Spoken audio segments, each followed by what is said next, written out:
ગમે એવો કામી માણસ હોય ને કે એની અંદર કામ હોય, કામ વાસના જાગ્રત હોય, એ જ કામી માણસ કદાચ શિવજીના મંદિરની અંદર જઈને 5 મિનિટ બેસે ને તો એના કામ છૂટી જાય, વૈરાગ્ય ઊભું થઈ જાય. જ્યાં સુધી મંદિરની અંદર રહીએ ને ત્યાં સુધી ભગવાન પ્રત્યેનો ભાવ જાગી જાય, સંસાર ભૂલાઈ જાય. ગમે એવો માણસ હોય, અમર્યાદિત માણસ હોય, જેને કઈ મર્યાદા જ ન લાગતી હોય, રામના મંદિરની અંદર જઈને 5 મિનિટ બેસે ને એટલે એના શરીરની અંદર મર્યાદા જાગૃત થઈ જાય, એના વડીલો પ્રત્યે માન ઊભું થઈ જાય.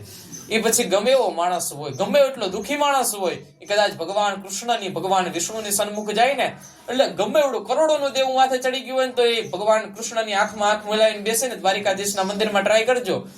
બહુ કરોડોનું દેવું માથે ચડી જાય ને તો દ્વારિકાધીશની આંખમાં આંખ મિલાવીને 2 મિનિટ ઉભું રહેવાનું, તમને આનંદની પ્રાપ્તિ થશે. એ ભૂલાઈ જશે કે મારી માથે કરોડોનું દેવું છે. કારણ કે એ જે દર્શન સત્ય છે કે દેવની સામું જોવે, એની આંખની અંદર આંખ તમારી નાખો ને ત્યારે તમારી અંદર દેવનો ગુણ જાગૃત થઈ જાય. કદાચ તમે માતાજીના મંદિરની અંદર જાઓ ને માતાજીનો સામું જોવો ને, માતાજીની આંખની અંદર નાખીને બેસો ને એટલે તમારી આગળ શક્તિનો સંચાર થવા માંડે. એટલા માટે ગોવાળિયાઓ કે છે આ તો નંદનંદન છે ને એ આનંદદાયક છે કે આની કથા કરવાથી, એનું નામ લેવાથી પણ આનંદ આવે. તમે ખાલી 10 વાર દ્વારિકાધીશ કહો એટલે તમને મોજના તોરા છૂટવા માંડે. એટલા માટે કીધું કે આની કથા કરવાથી આનંદની પ્રાપ્તિ થાય. પછી ગોવાળિયાઓ આગળથી આ તુંગધ્વજ